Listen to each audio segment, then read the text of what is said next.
Good afternoon again, everybody, and welcome to Bayou Bets for Thursday, January the 5th. Zach Ewing, along with Spencer the Guru and Gabe Henderson, with you here on this Thursday. Jim Derry will be along shortly. He had more important things to do, I guess, but he'll be here. So we will all razz him when the time comes. In fact, I think he may be appearing right now, fashionably late, as is his standard. We got a lot to talk about. The NFL has not yet announced this, but it's looking like the Bills-Bengals game will be canceled. There's Jim. Jim, you look like a rapper wearing Datitude clothes, man. There's nothing fashionable about. Oh, I forgot I was wearing green. Damn it! Sorry. Dang. Oh well. We need you to throw up some. Yeah, it's my leopard stripes. That's fantastic. You like All that? right. I forgot I was wearing green. No, that's fashionable. No, Isn't it? fashionable. You see, that's the thing is we need you to get a grill now that matches with Datitude logos on it, and then you'll really be I can put some green teeth in. Yeah, there you go. Well, hey, listen. The good news is as we say hello to Jerry. Jerry, how are you, man? Hello, And Kyle. Jerry. Over on look, I'm not going to get into politics, Oh, God, but I think we're on vote number 10 for House Speaker now. Well, I'll tell you what, Kyle. I think it's going to go over what you predicted the Saints to win. Yeah, it's sure looking like it. It is sure looking like it. Over the 15. I think they're about to do number 10, and there's no end in sight. So we shall see what happens. Every time I think that there's like things at my job, there's too much bureaucracy, and I don't, I wish I didn't have to go to these meetings. Then I look at Congress, and I'm like, man, I love my job. Could this country be any more screwed up? And I don't care if you're a Republican or a Democrat. It really makes no difference. Could this country be any more screwed? And this is a sports show, but could this country be any more screwed up than it is right now? The answer to that is yes. Actually, in fact, I don't think so. I don't think so. Just watch what happens. Complete ineptness. Let's see what happens Monday in the playoff. Hey, the best news of the day, though, Damar Hamlin is doing better, according to all reports. Still in critical condition. Don't want to make it sound like he's out of the woods, but he's responding. He has what they call neurological function. He has squeezed hands of family members. He's opened his eyes. He wrote down, hey, who won the game? Which is all great news. I think let's open with that. That's all fantastic. Yeah, it's the best news that I've heard all week, really. Just thrilled for him. And it makes me happy. I can't imagine what his parents are feeling like right now. And we talked about this before, but look, man, when you have kids, you think about everything as a parent. And that's all I think about with this kid. What would I feel like if that was my kid? And, if I were there and that was my kid and he was squeezing my hand, I'd feel like I just won the Super Bowl. Yeah, it'd be unbelievable. It'd be better than that, better than anything. Yeah. That does bring up, and it makes it a little bit easier for us to kind of, hey, again, I don't want to make it sound like Damar Hamlin's out of the woods. Sounds like he had some lung damage. Don't know if that was from the CPR or if that was from the initial collapse. We don't know, but he's not out of the woods. I don't want to make it sound like he is, but it does make it a little bit easier to say, hey, it looks like he's going to pull through. Let's talk football. Let's move on. Yeah, the big thing is the neurological function, that it sounds like he's didn't lose any brain or any cognitive damage there. So that to me is the best news. You can find a way to work with the other stuff. You got your brain intact. They'll figure the rest of it out. That's right. We don't know if he'll be able to play again. We don't know any of that. That doesn't matter. Yeah, well, he wanted to know who won, which is no one won. Damar, no one. They didn't play it. They stopped it for you. And that's sort of the big discussion now around the NFL is what do you do with this game? And if you just cancel it, which is where it looks like it's going to go, the AP is reporting, sources say they're leaning toward canceling it. Nothing official yet. If they do cancel it, then the question becomes, well, what do you do with the playoffs? Because the Ravens would then be eliminated from the AFC North. The Bengals would be eliminated from number 1 seed, and so would the Bills if the Chiefs beat the Raiders on Saturday, which they're favored to do. So, in other words, the Bills and Bengals both in some ways would be punished for this, which I think sits poorly in some people's palates. But I don't think that they care. Maybe they don't. I mean, and so that's all that matters. I will say the NFL is going to be talking to these teams and trying to figure out the best way. But Pro Football Talk released this tweet today Look to where things currently stand. There's no Bills-Bengals game. NFL figuring out what to do. There's that last one is the one that really makes you raise your eyebrows. Expansion of playoff field to 8 teams in the AFC and the NFC Not is happening. possible. It's not possible. I can't imagine that would happen at this stage. It's not possible. Yeah. I mean, the only thing, and Spence, Gabe, you can say what you think about this, but I think the only thing that makes sense is maybe you put home field at a neutral site. Hey, let's have the AFC Championship game in the Dome. In Indianapolis. That's the site being floated. That would be halfway between Kansas City, Buffalo. No, come down here. Yeah, that would be fun. I'd watch it. Yeah, I mean, I could see that, if it's obviously it only in the scenario that it would be the Chiefs against either the Bills or the Bengals. Outside of that, it'd be business as usual. That's why this 8 teams thing I just find to be absolutely absurd. Because it's especially with the NFC. What does the NFC have to do with any of this? Like, come on, man. That's just silly. I think if you change the AFC, you got to change the NFC. That's what that is. You'd have to change. If you're going to let an extra team in one conference, the teams from the other conference are going to, including the New Orleans Saints. Here we go. Everybody gets a trophy. Yeah, why not us? So I don't think it's going to happen. Especially, I mean, this is a sports betting show. Let's talk about this from a sports betting perspective. Can I go back and bet the Saints to win the Super Bowl now? Is that what you're telling me? I mean. What do you do to make the playoff bets? They already killed. Get in as an 8 seed. They already killed my Saints Super Bowl bet. They've already. What do you? Yeah, sure. What do you do? And even the lines of this week's games, which we'll talk about in a minute, you see some lines like if the Saints still had the playoffs on the line, you think that line that point spread's still 3.5. Gabe, I think it's 4.5, 5, 5.5. I mean, all of a sudden the Saints have that motivation. Yeah, I think so too. I say the most fair way to do it is throw the Houston Texans in on one side, throw the Chicago Bears in on the other. That way I'm all for it. Everyone gets in. No chance the 1 seed loses. Let them all play. Put them all in. All 60, yeah. Everyone gets a playoff 32-team bracket. 16 seed in the NFC, baby. Come on. Yeah, more playoff and more TV money. Yeah, there we go. That's all the NFL seems to care about, freaking TV money. What it does, it reminds me a little bit of the Major League Baseball COVID season when they did expand the playoffs to the point where, the teams under 500 were getting in, and it didn't really feel real. And so I just don't see how you could do that 3 days before the regular season ends. So it's out there. We've mentioned it. The Saints would still be alive in that scenario. They would still need a lot to happen. They would need to win. They would need Washington and Seattle to lose. And then I think between the Green Bay Detroit loser, they would have to beat them on strength of victory. So you'd have to track all these results all day. You'd need as many teams that the Saints beat to win, and as many teams that the Lions and Packers beat to lose. It would just be a madhouse. But the Saints will play. They'll play the Panthers, minus 3.5 points. This is, we think, their regular season finale, their season finale for 2022 and 2023. Your thoughts on this, Spencer? I think both teams look like they're playing their starters in this game. Oh, yeah, I definitely think that both teams will give best effort. And, it could be a game where the over hits. I kind of like the over here. I think both teams are set up to do pretty well on offense. Get their secondaries in champ. And the Saints' run defense is their weakness this year. The pass defense has been better than the run defense, and the Panthers can run the football. So I'm thinking a good amount of points can be put up here. And the spread, I'd probably lean Carolina. I think the Saints, I'll say my final prediction for the end, but that hook kind of scares me. I think I'd lean Panthers as of now. Jim, one of these Week 18 games, there's a lot of them this week. It's tough to call. The Saints, there's no way they're going to go into the offseason with a feel-good of 4 games in a row. It's just not – the karma gods are not going to let them win this game. They're not going to let us. They're not going to let us have our 7.5 over. It's going to come down to this. Eddie Pinheiro is 6 for 6 in field goals in his career against the Saints. He's going to be 9 for 9 when this game's over, including the game winner at the buzzer to win it. The Saints aren't going to win this game. They don't. First of all, the Panthers are a better football team. Period.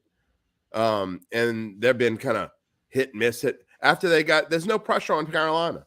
I know people like to call dream crusher games and stuff like that. It's going to be the opposite for Carolina. They have incentive. They want to finish well, and I think they're going to.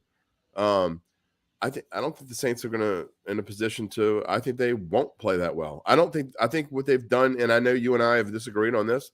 I mean, I don't feel strongly about it, but I think their 3-game winning streak is kind of a mirage. They played well on defense, but they still haven't played well in offense. So, Spencer talks about the over. I think it's going to be the under. I think it's going to be just a brutal, crappy game that ends with a game-winning field goal by the Carolina Panthers. Yeah, I mean, I could see it going either way, and that's why you get 3.5 points in a toss-up game, you usually take them. Yeah. But for some reason, I just got to feel, the Saints have figured something out. Their offense hasn't played well. They've been playing pretty good defenses. The Panthers are okay, but they're worse defense than the Eagles, worse defense than the Browns. I mean, they just got shredded by Tampa Bay, who had been doing nothing on offense. I actually do think there's a chance the Saints end on a 4-game winning streak here, assuming they're not put into the playoffs, or that an 8th team is not put into the playoffs. That game has no bearing on the playoff picture. Here are the NFC games that do, either for seeding or for the final spots. The big ones for the final spot there at the bottom, Seahawks need to win to stay in it. If they win, the Lions are then eliminated, and the Packers would need to win on Sunday Night Football to get in. If the Seahawks should lose, then the Lions-Packers becomes win and in for either team. But we also see some wacky spreads here. Like the Bears were only 1.5-point dogs early in the week. Then Justin Fields, he's not going to play. It's all the way up to 7.5. Eagles a huge favorite. 49ers a huge favorite. That Cowboys-Commanders spread's gone all the way from 7 all the down to 4 and back now. It's a hard week to bet, fellas. I don't think it is, actually.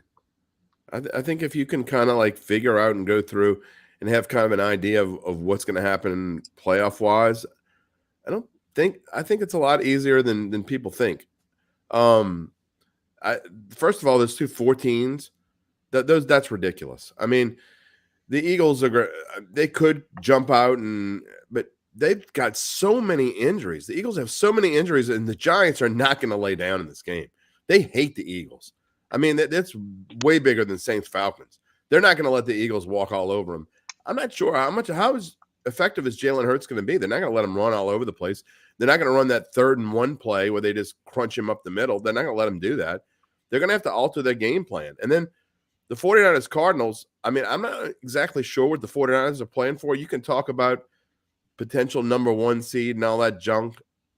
That's not realistic. Christian McCaffrey may not play in this game. The 49ers are not going to treat this game like a must win because they know the chances of getting the number 1 seed are slim to none. Bayou Bets, where I'll disagree with both of you guys. I won't say it's necessarily an easy week to bet. I won't say it's necessarily a hard week to bet. I think this is a really interesting week to bet. I think it's really hard now, but if you wait until a few hours before kickoff and you see the inactive lists and you scroll through Ian Rappaport and Adam Schefter's Twitter. Then you waited too long. Line's going to change. You waited too long, but you're going to get a great idea of who's playing. I don't necessarily expect the Giants to play anyone important. They've got their seeding locked up. I know they hate the Eagles, but does it really matter? The Eagles need to win this game. Did it really matter when the Giants were playing the Patriots in week 17, however many years ago, and then they went to the Super Bowl and beat the Patriots? And no, they had the 6th seed. It was a fait accompli, and they played all their starters and played like it meant the world. Yeah, their starters then weren't Saquon Barkley, who's injury prone though. So put it this way: everybody's injury prone. Bayou Bets, where Jim Derry has espoused betting on teams quarterbacked by David Blau and Tyrod Taylor. It's fantastic. And I don't necessarily disagree with you, by the way. Here's a stat. Adam Chernoff, who's been on the show a couple of times and who helped Jim with his win total videos, he talked about this on his podcast this week. Teams in the position in week 17 or week 18 now, the final week, of being more motivated, right? Being the team that had more on the line are only 40% against the spread. That's right. Over the last 20 years. I think he was estimating. I don't think. I mean, it's very low. And the reason for that is these lines get inflated. Where we'll talk about it in big bucks later, Jim, but neither you or I like the Seahawks -6.5. That line's inflated. Like, yes, the Seahawks should win that game, but that line should be more like 4 or 4.5. It shouldn't be 6.5. you're getting 2 points just because the Seahawks are motivated. Well, listen, the Rams are professionals too. You don't think Baker Mayfield wants to play well? You don't think Bobby Wagner wants to play well against his old team? Like, these guys are not just going to lay down. If they're out there, they're going to play hard. Now, it's a different thing if somebody's resting everybody. But if you've got starters out there, they're not just going to lay down. They're still going to play hard. Yeah, the difference in what Gabe's talking about in his defense, I mean, I don't necessarily agree with him, but in his defense, I think what he's talking about is Giants are going to the playoffs. They're locked into the 5 seed, so they have incentive not to start. Different. But I just don't think that's in Brian Daboll's nature. I don't think that's in that team's nature. It's not in their makeup. They're going to fight hard. I'm not, I think I'm not saying you're going to see Saquon Barkley run the ball 20 times, but I do think he's going to play. I think he'll run the ball 14, 15 times. I do think you'll see Daniel Jones play throughout.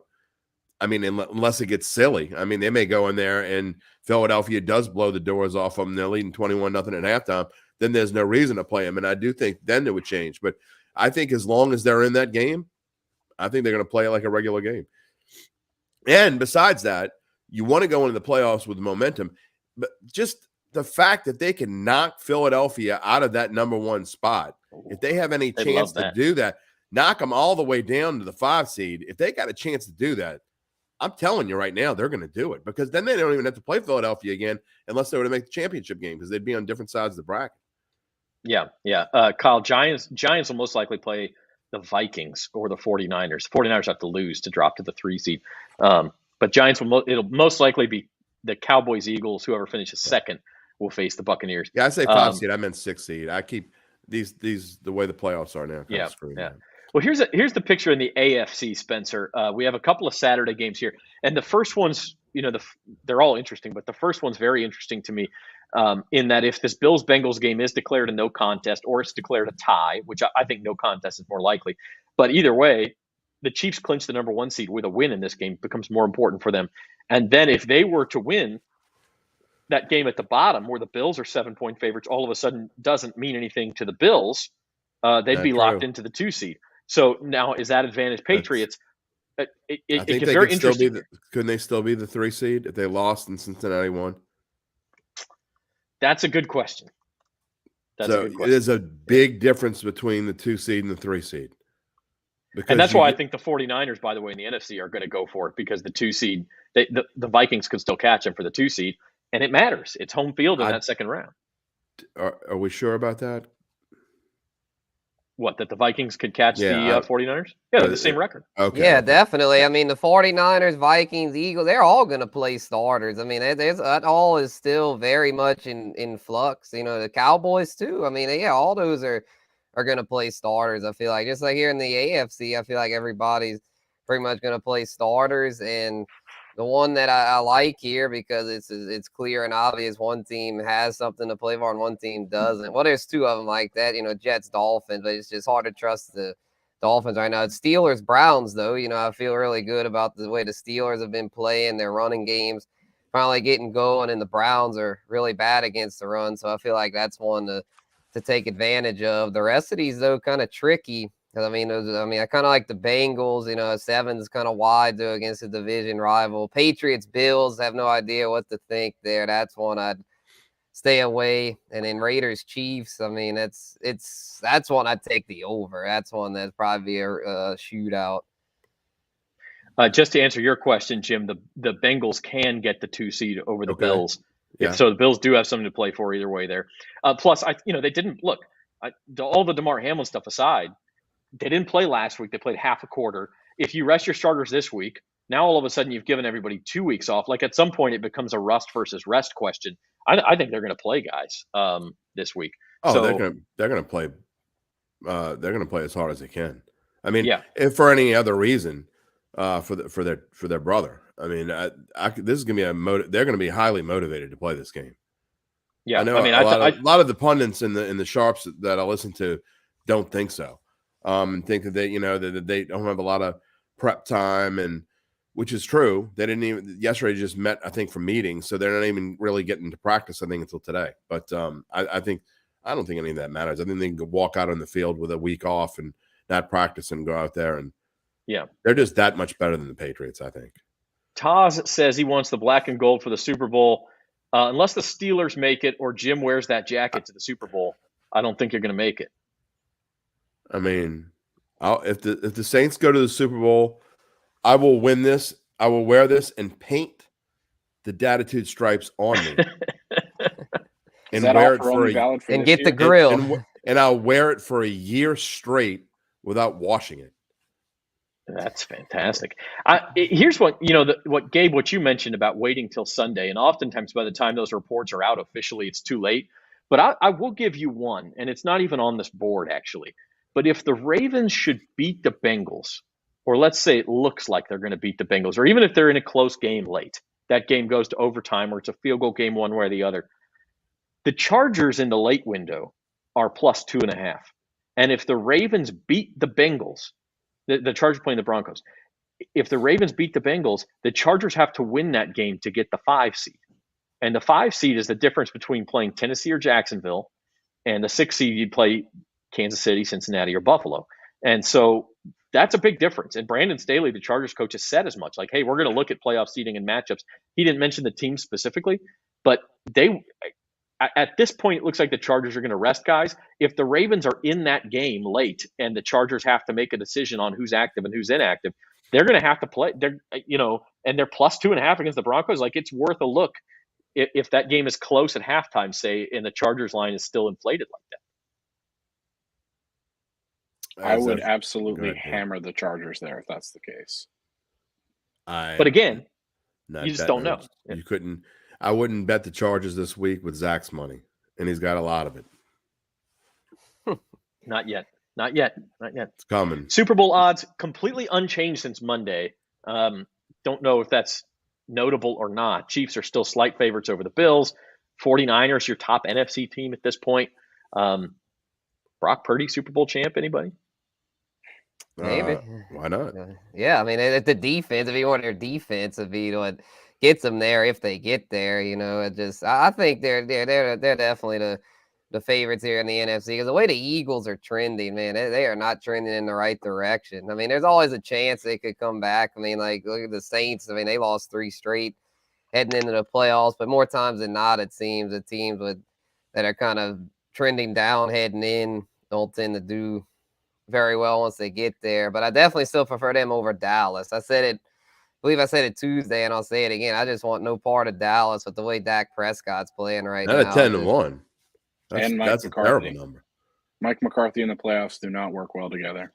Yeah, I agree with that. Didn't he win a Super Bowl? With Aaron How many Rodgers. more Super Bowls could he have won, though? He managed. Yeah, he managed. Well, you can say that about Sean Payton Payton if you want. You can say that about Sean Payton. You could. People don't look at Sean Payton the same way, so why do they look at Mike McCarthy like that? Because he doesn't have as many individual blunders in the playoffs.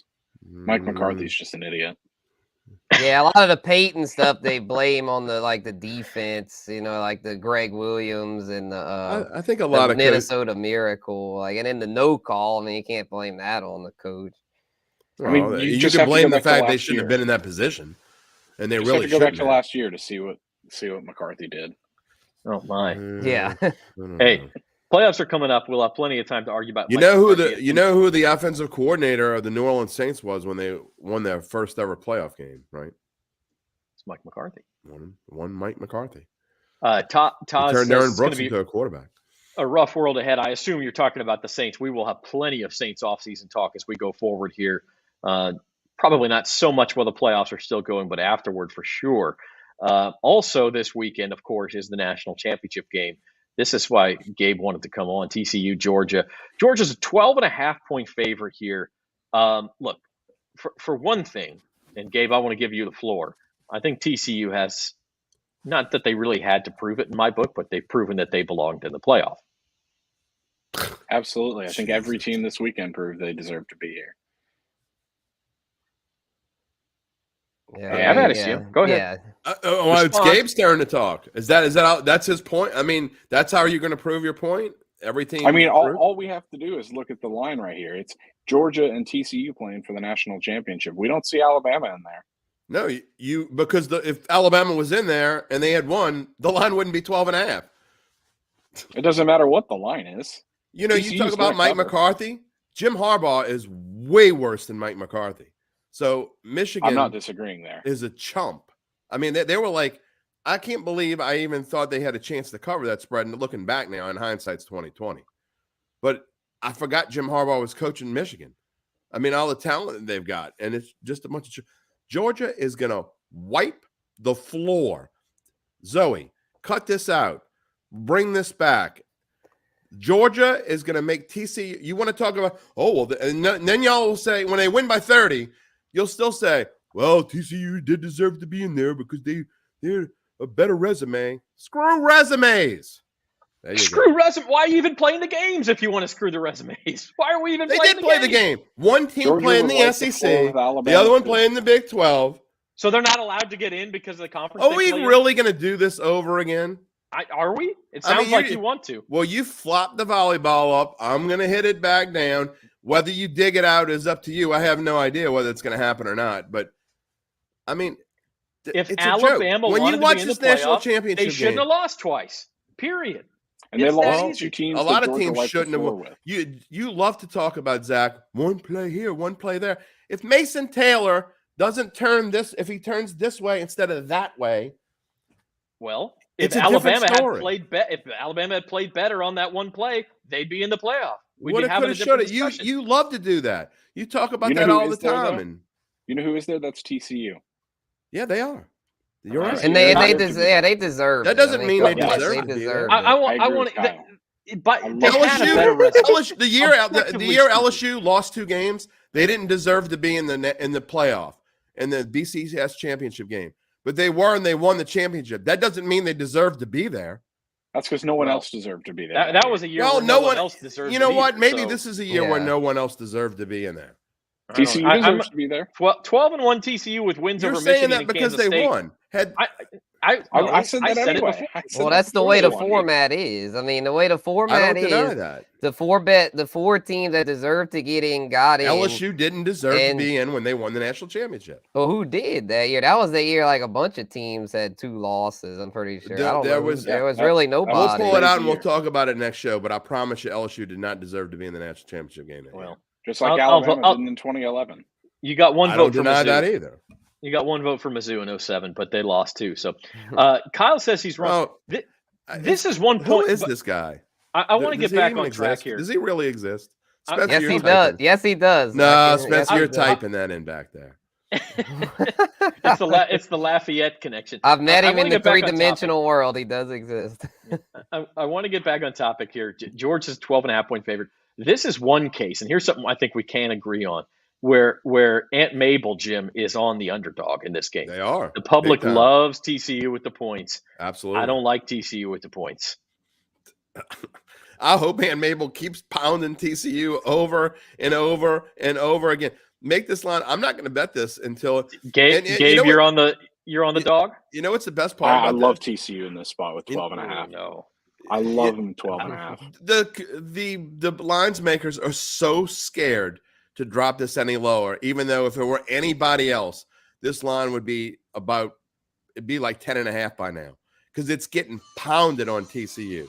I mean, absolutely pounded. But they're too scared to drop it any further because the lines makers know that Georgia's going to beat the ever-loving hell out of them. Look, TCU and yeah, again, you want to bake a bet? What would you like? Hold on. What kind of bet can we do on this show? Here we go. No, I'm not talking about po' boy. We got to do something to where one of us looks like a dumbass on this show, okay? And because I know it's going to be you that looks like a dumbass. So let's figure out something right now. And 12.5. I have dunce caps. I've got minus something. It's got to be something better than dunce cap. It's got to be something better than Datitude stripes. I mean, it's got to be something good. All right. Can we buy him a Georgia mascot head? A Georgia mascot head. I mean, you guys buy a Georgia mascot head. The face paint of the mascot poorly painted on. I'll show you what. There you go. There's one. If TCU covers, I will get my 7-year-old daughter to paint TCU colors on my face and come on here. Now, I know you don't have a daughter, Gabe. Will you be the psychedelic frog, please? Yeah, look, I'll make it even so it's got some. I know TCU doesn't have green in them, but I'll put a little green in there. So, like, it's got Datitude stripes in there, too. We'll make it. I know really what I'm rooting for now. Go Frogs. So, Gabe, what are you? You got somebody that can paint your face red and black? No, I got somebody that can paint your face red and black. I'll get. Okay, I'll tell you what. There's one. If TCU covers, I will get my 7-year-old daughter to paint TCU colors on my face and come on here. Now, I know you don't have a daughter, Gabe. Oh man, I know what I'm rooting for now. Go Frogs. So, Gabe, what are you? You got somebody that can paint your face red and black? Yeah, I could do that. Are you in? Yeah, I'm in. All Hey, right. let's get it. There we go. It's official. Hey, Zoe's looking at she doesn't have to be part of the bet, and she's gonna have this this is going to all have to over be the place. next Monday or next Thursday because we do have a show. We could make a cameo in the fantasy roundup. Yeah, no, that's true. On Tuesday, Yeah, the loser can make a quick pop into the fantasy roundup. Kyle, just to prove that he's real, says you could shave an eyebrow or shave half your goatee. No, I don't. Oh, come on. I mean, That's ridiculous. No, I don't want to do anything to where No, Gabe's got to look like a moron for a month. No, He just got to look like a moron for like 40 minutes. All right. So, okay. yeah. So we have a face painting battle here on TCU plus 12 for Gabe. Georgia minus 12, 12 Gabe, and a half for I Jim. am on Gabe's side about one thing though.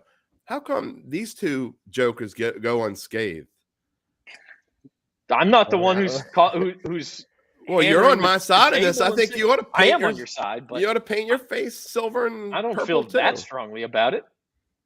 Well, I'll just put $20 on it. How's you that? have a frog? I do like Georgia. I think TCU, and as much as I've stood up for them, you think about that game against Michigan. How many breaks did that team catch? A couple of pick sixes. A Michigan receiver goes down at the 1. They review it. It didn't look like he went down, but they said he went down. By the way, and then Michigan fumbles on the next play, and like the targeting that could have been on the last play. Like there's so many things. TCU, if that pixie dust is going to last, then fine. But Georgia's a better team, and Georgia didn't play its best game against Ohio State. I think you see a better effort just naturally because teams bounce back.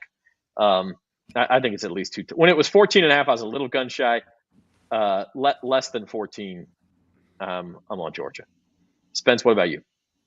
Yeah, I'm on Georgia too. I mean, if I'm being real, as far as I'm gonna definitely be rooting for TCU now because I think there's a chance they cover, and I think there's a small chance. If I had to pick though, I mean, I'm going with Georgia. They were part of my house money parlay for this week, so I mean, I'm going with them. But it's just, man, for the spread though, it's like it's 10. Right.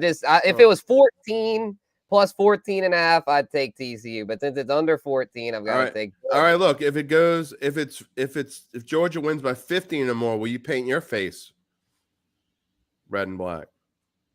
All right, yeah, I'll join Gabe. I'll find a way to show solidarity. I'll find some. If TCU covers, I'll find some frog stickers or something to put on my face at least, just as a show of solidarity. Because I think Georgia. The look-ahead line in this game was Georgia minus 17.5, which to me is more appropriate as to where it should be. We got. I'll do 15. I'm good with 15. We gotta have videos of your face being painted. Here's where I stand. I think Georgia will win. Obviously, I think they're the better team. I think they're the most talented team in the country. But at the same point, they're not playing like it. They're struggling in the secondary. LSU's backup torched them for 500 yards, and I knew then that Ohio State was going to make it tough.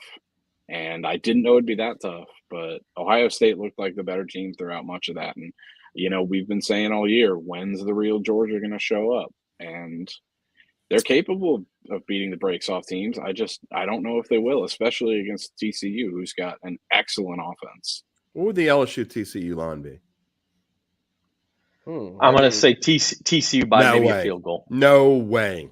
No. Okay, then it'd be pretty close LSU's to even a favorite. money. LSU's a favorite. Explain to me how Georgia was a 15.5 point favorite over LSU, and they're only a 12.5 point favorite over TCU. Well, the look-ahead line was 17.5. To be fair, LSU was coming off a loss to A&M at that point, and TCU is coming off a win to Michigan. So I think that plays in. You may be. Now that I think about it, might LSU would be a favorite. I can see it as be very close to a pick 'em. Yeah, they TCU like 2. No way. I mean, LSU lost. They did lose to A&M. A&M stinks. We're talking about right now. I'm not talking about 4 weeks ago. By the way, still say they'd be favored. But if you would like to, speaking of college football and LSU, receive a 3-poster commemorative set. Any 3 posters you like from front pages past, Joe Burrow's Heisman, SEC championships, national championships. We got about 20 choices. You get 3 of them just for going and signing up for Caesars Sportsbook, placing a minimum $10 bet. Visit LSUposter.com for more. Also, by the way, great episode of Cashing In with Carville this morning. James Carville was on, and he is very adamant that they should replay Bills-Bengals or resume Bills-Bengals. I was surprised to hear him have that strong of a take on it, but it's very interesting. Go to the Bayou Bets YouTube channel, scroll down if you're there right now. check that out. It was recorded this morning. It does look like that will not happen. But what will happen is the Pelicans are playing tomorrow night. They're 4-point underdogs on the early line at Caesars. No money line yet, no total. Tough spot for the Pelicans. I don't think Ingram will be back. No Zion. Nets are rolling.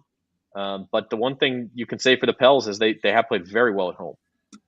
Yeah, I like the Pels in this spot. I mean, the Nets, they were on that big winning streak, finally lost to the Bulls. You know, I don't buy the Nets. I mean, I haven't all year, and I'm still not. They don't have enough depth.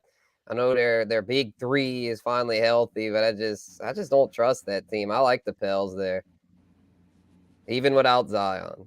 I think the Pels have enough depth to still get it done. I did not ask Carville about the House speaker vote, but I believe there's videos out there if you want to look for him. He's, I'm sure you know what his feeling is. We know what he thinks. We know how he feels about it. What else we got? We got golf, Jim. Have you gotten into golf betting at all this year? We got it's funny because I wanted to. If it wouldn't have been for the holiday, and me being behind, I really wanted to get in and go through and play some golf this week. But I don't mean like go out in the links. I didn't want to hurt anybody. I'm talking about betting golf, and but no, I didn't get to it this week. So I will next week, though. These odds are from a couple of hours ago. Right now, Mackenzie Hughes is 6 under, leading the way, followed by Seamus Power. So not the leaderboard you would have expected. Of course, a couple of guys haven't even teed off yet. So they're in Hawaii. It's only, like 11:30 in the morning there. So they're still. I really get into it when the waste management hits. That's my favorite, and then it's on after that. Which, by the way, the Waste Management is going to be in Phoenix at the same time as Super Bowl in Phoenix this year. So that'll be a show. But we'll keep our eye on golf as we go. To close things out, though, let's talk some big bucks. I don't see any updates on Bills-Bengals. No official announcement yet of any sort. There's almost no way they can. I mean, there is a way, but it's very minute. I mean, you'd have to mess with everybody else. I just don't. It's not going to happen. I almost feel like it has to come today if it's going to be anything other than it's a no contest and we're moving on. Because you have to give teams an opportunity to prepare differently if there is, let's say, an extra playoff spot on the line, or seeding is, you're playing differently for seeding, or you're going to change the schedule, or teams will do things differently tomorrow. And so you almost have to make that announcement today, but nothing today. So we'll move forward. My big bucks, I'm in third place. I'm at $779, which doesn't sound good, but I was at like 720 after like 5 weeks. So after an abysmal start, I've at least tread water. I'm actually going with Georgia minus 12.5 as my best bet of the week. Cowboys minus 7 at the Commanders. Commanders just like Ron Rivera didn't even know they were eliminated. Yeah, that was hilarious. And they're starting Sam Howell and the Cowboys. But they weren't going to. They weren't going to until he realized it. No, they weren't going to. But I mean, now this just seems like if you do see a team that's unmotivated or in disarray or whatever, I think Washington might be the one. And so I'll lay the 7 with the Cowboys.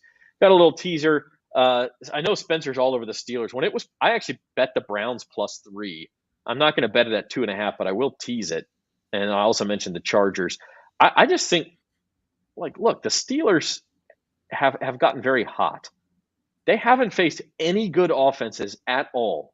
And I know the Browns aren't a great offense, but they looked a little bit better against Washington last week. Deshaun Watson's starting to figure it out. I think it's a tough game for Pittsburgh. I think they've gotten overrated. Yeah. Vikings-Bears over. I've been playing Vikings overs every week. They've pretty much been working. I know Justin Fields not playing. Vikings defense still not good. And I only have to get over 43. And then my teaser, here's my kind of Aunt Mabel teaser. These are basically just to win the game. I think Dallas would have to, it's a -1. The other two are just to win the game. But Jacksonville, Dallas, Seattle, 3-team, 6-point teaser, $10 to win 16. Good luck with that. I do worry about the Rams. I mean, I think the Rams cover that spread, but I think ultimately Seattle will find a way to win. Jim, so. Your big bucks. That's my knockout pick, by the way. Oh, well. And it scares the bejesus out of me, but I didn't have a lot of choices. All right, my best bet, money line parlay. I talked about Buffalo being super motivated. I don't think Philly covers, but I do think they win the game. And as the third leg, wow. Again, I don't think Seattle covers, but I agree with you, Zach. I think it's a tight game, but they find a way to win. Cam Akers, the way he's been running the ball, scares the heck out of me right now because Seattle's run defense is not very good. My chalk play, I know the Vikings don't win games big, but the Bears are going to be awful in this game. They have no reason to play. They have incentive to lose. That's the right. Vikings have incentive to win, and they want to get that taste out of their mouths from last week. I think the Vikings are going to roll this week, but I did buy that hook because I hate 7.5. So I paid a little extra, bought the hook. Titans money line over the Jags. And look, I really went into this game thinking I was going to take the Jags. I did the analysis on this. You know, when you start talking about how long the Jags are coming off of a week in which they actually play tough, they tried to win last week, even though they didn't have to. So they're on a short week right now. Tennessee has basically had 2 weeks off. They are rested, and they're besides Ryan Tannehill, they are as healthy right now as they have been. So I'm not, I don't love the fact that think they're going to win the game, but at the value of 2-1, a 2.1 to 1, actually, I think that is great value in the money line. I think Mike Vrabel, when it comes down to it, I think he's been playing possum a little bit too. I think the Titans have been playing possum. I think you're going to see a kind of a 2-quarterback system in this game. I think Malik Willis is going to be a little Taysom Hill action in this game, so it ought to be interesting. And then if you look at some other picks real quick, Cardinals Niners under, that is going to be played in the rain. It looks like it's going to be rainy in San Francisco. Again, the Cardinals have no offense, and they're not going to be able to do much against this 49ers D, and I'm not sure the 49ers are going to score a whole lot either. And then my wild card, 7-point teaser to get Kansas City under 3, Kansas City plus 2.5. I think Miami's going to play very well this week, even though it is Skylar Thompson. I think they're going to beat the Jets, but if not, I do think it's going to be a close game. Both teams on a 5-game losing streak. Jets given 8 points. Yeah, give me that in the teaser. I think that should say Kansas City minus 2.5. That's my fault. It should be minus 2.5. Yeah, Kansas City minus 2.5. I do like your pick on the Dolphins. Also, that Cardinals Niners under is a good look because you talk about two teams that just want to get that game over with. Exactly. I mean, just the 49ers might score a couple touchdowns early, get out to a 14-3 lead, and then let's just get the hell out of here. Yeah. And it finishes 17-6 or whatever. In a cold rain in the Bay Area. Yeah, could definitely see that happening. Spencer's still our leader, even though Jim's breathing down his neck. We're going through the Super Bowl with this. It's $19 difference, so high stakes here. I'm gonna have to start just putting $100 on one thing. Just to try to catch up to you guys. All right, maybe I should do it with Georgia this week. Spencer, what you got? All righty. Yeah, I like the Steelers. I mentioned them earlier. I think with the way their running game's been going, that it is match up well here, I feel like. And I'm not buying the fact that the Browns offense is going to be good enough. Deshaun Watson still struggling out there. I think the Steelers defense does really good here, and they win pretty handily. Then for my chalk play, I went with the Bengals.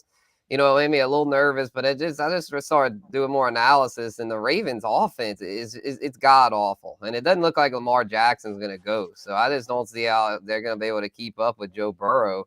Then for my dog play, this was another tricky one, but taking the points with the Bucs. I know they've got everything locked up, but reports are saying Tom Brady should start the game, and I think they're going to get such a big lead on Atlanta where they'll eventually pull Brady, but they should still be able to at least cover the spread. And then for my total, Rams Seahawks going the under here. I think this could be kind of an ugly game. Geno Smith been kind of struggling down the stretch, but their defense has played better. And then the Rams have, Baker Mayfield's not great, but their defense still somewhat respectable. And then for my teaser, going with Jacksonville to win it. The spread scares me. I think Tennessee is going to play hard, but I think Jacksonville is going to find a way with Trevor Lawrence. And in Minnesota, not sure if they'll cover. They've been terrible at covering this year, but I definitely think they'll get the win there against the Bears. Nathan Peterman, by the way, who's the Peterman, infamous there. Jim referenced this, but the Bears need to lose and have the Texans beat the Colts, which the Texans aren't going to be trying to win either, but the Colts are so bad. The Bears have a viable path to the number 1 pick still. Gabe says no. That is my hell. Although we'll end up with Bryce. That's like that year with the Jets. The Jets could have had number 1 pick, but they won the last week. So then the Jags got number 1, and they got Trevor Lawrence, and the Jets got stuck with Zach Wilson. The game in the grand scheme of thing, though, it doesn't really matter. Chicago, I don't think they're going to trade that pick, and they don't need it. I don't think they are. And even if they do, it's not like before. I don't think there's a major difference between Bryce Young and CJ Stroud. I really don't. I think they're both going to be starters for quite a while in the NFL. That's just my opinion. But now that may be true, but I think the Bears absolutely will have a freaking auction for that pick. Yeah, they're gonna Who trade it. will give us the most, whether it's number 1 or number 2? I think they're going to have to get something that they really need, because they're going to have to get multiple first for it, and it would have to come from an Indianapolis or something like that. They will. They Here- will. Look here's at a- the You said they will, but RG3 I'm not sure that RG3 Andrew Luck draft. The freaking Rams got the big haul from Washington. Yeah, so but you got to look and see who has what, and it's got to be someone near them. Someone beyond like the 10th pick or something is not going to be able to afford to get where they need to get. So it would have to be somebody in the top 10, maybe even like the top 8. Who's going to be in the top 8 that really needs a quarterback? Indy comes to mind. Indy and Carolina. Indy and Carolina. That'll be a bidding war. Is Carolina going to be in the top 10? I mean, the top 8. Where are they going to be? So. Yeah, I think they lose it. Indy to me is the most logical choice, but you need 2 bidders is what you need. You know, I mean, one question would be Seattle. Does Seattle think Geno Smith is the long-term solution, or would they're not going to be in the top 10 either. Yes, they are, because they have Denver. Oh, that's right. They sure do. Yeah, you're right. Yeah, maybe. Detroit, do they think Jared Goff's the long-term answer? Las Vegas is sitting at number 7. Atlanta is sitting at number 8. So there's possibilities out there. Atlanta's not going to trade a quarterback after they just spent a high pick on Desmond Ridder. I could see Vegas if Vegas doesn't get Brady. I could see Vegas trying it. By the way, existential question for Gabe as a Houston football fan, or a Houston sports fan. Why is it that the Astros misbehave and God punishes the Texans? You weren't prepared for that. And the Rockets themselves. Texans do it to themselves. And the Rockets too. Yeah. Bill O'Brien. Yeah, that's right. The Astros are the one misbehaving, and they're the only ones who don't get punished. So I don't understand. Bitter Mariners fan. All right. Yeah. Enough of that. Yeah. All right. Final thoughts as we go into the final weekend of. That's a disgusting sweatshirt. Gabe, you go first. What's your final thought? As much as Jim and I have disagreed, I'm gonna actually go back to a point he made earlier. I love the Panthers this weekend. I think Steve Wilkes should be their coach. I think every player in that organization knows it. I think their front office is really bad, and for some reason they're looking at Jim Harbaugh, who expects to stay at Michigan. I don't know if you guys saw that statement. Absolute joke. But I don't know what the future will hold, but I expect to stay at Michigan. Yeah, he expects. Well, it actually just came out that they're under investigation by the NCAA, but that's a topic for another time. He's out of there. He's out of there. As much as Jim and I disagree, I'm rocking with Jim. I like the Panthers in this spot. You're not playing big bucks this year, Gabe. So any other picks you have out there that are sticking in your head? I'll ride with Spencer. I like the Pelicans at home against the Nets, but that's really all I got. All right, Jim Derry, your final thought. Well, I'm going to selfishly promote Datitude for tomorrow morning. Jeff Duncan in our final look ahead to final Saints look ahead, live look ahead. I believe that we're going to keep continuing on the live shows through the playoffs, but I'll have to check that with Mr. Duncan. But 9:15 a.m. tomorrow. Hopefully I still don't sound like this because it's getting a little bit old, but it should be an interesting show. And I'm really interested to hear Dunk's take on this game, not so much because of what we all talked about here and necessarily the game matchup, but I'm interested to hear his take on if the Saints do win this game, does it change anything? I mean, does 8-9 and a 4-game winning streak, does it change the philosophy of going in the offseason? That is going to be a major point of topic tomorrow, I promise you. 9:15 a.m. on all these same channels. And if you can't catch it live, you can catch it wherever you catch your podcast. Just search for Datitude. Just wait until the Saints have that 1-8 NFC playoff game back in Philadelphia next week. It is a nightmare. It really is to me, and we never really got into this, but it is a nightmare. The thought, I almost, even just as if I were just a casual Saints fan and not a bettor, I almost hope to lose this bet. I almost hope they lose. I don't want them to think that 8-9, well, they were only one, like Doug Mouton said the other day. They're only going to be one game. Like, he's already counting this as a win. Only one game worse than last year and all the things that happened and blah, blah, blah. If they're stuck with Andy Dalton as quarterback going into next year, I'm going to have to – what's that cartoon where the ostrich sticks his head in the sand? You're going to have to stick my head in the sand because you're not going to want to hear me. Trust me. No one may listen to Datitude ever again. Is that different than usual? Dairy Down or no, on they still steroids. listen. I don't know why they really listen when they lose. for some I was just reason. speaking for myself. I wish you'd stick your head in your sand, or I wish I could stick my head in the sand sometimes, like when you're talking about how Alabama deserves to be in the playoff. Spencer, what's Go your ahead, final stick thought? it in there. Well, it's going to finally be decided, ladies and gentlemen. Jim Derry and I's po' boy bet finally going to get decided Saturday night. Titans, Jags. Go Can't Jags. Let's go Trevor Lawrence. Going to be epic. I can't wait till he And- throws 3 picks and you guys. I can't wait. Gabe's gonna have Can't wait pain till all Tennessee's quarterback just embarrasses himself, whoever it is, and you guys gonna have pain all over your face, and you're gonna be crying about the Jags losing. That's gonna be great. And I get my. I can see the picture in my head. And my Saints, I'll get my I'm Saints excited. final score in. I was gonna say Saints 27, Panthers 24. Who Dat Nation goes out with a W, and the Panthers cover. My final thought, just I'm looking forward to the playoffs. I think no matter what they do at the Bills-Bengals game, this thing is just balanced to where we're going to have terrific matchups all over the place. I mean, you look at some of the potential matchups, and not just the wild card round, but moving on to divisional round and the conference championships. It's one of those years where there's not one team where you go, well, somebody's going to have to knock them out, because I feel like you got about 5 teams like that. So NFL playoffs should be great. By the time we're back with you on Monday, we will have an NFL playoff field. We will also, well, that's true. Bills-Bengals could still be up in the air. It doesn't look like they're going to play it. Like I said, if they're going to, they got to announce it today almost, and we're almost 6 o'clock Eastern, so it seems less and less likely. And then the college football playoff championship on Monday. Some face painting and stuff. Come on back, watch Bayou Bets next week for complete tomfoolery, no matter what happens. Yeah. All right. Until next time, we'll see you at 4 o'clock on Monday. Watch the Attitude tomorrow, and watch us on Monday, 4 o'clock, everybody. Thanks for being here.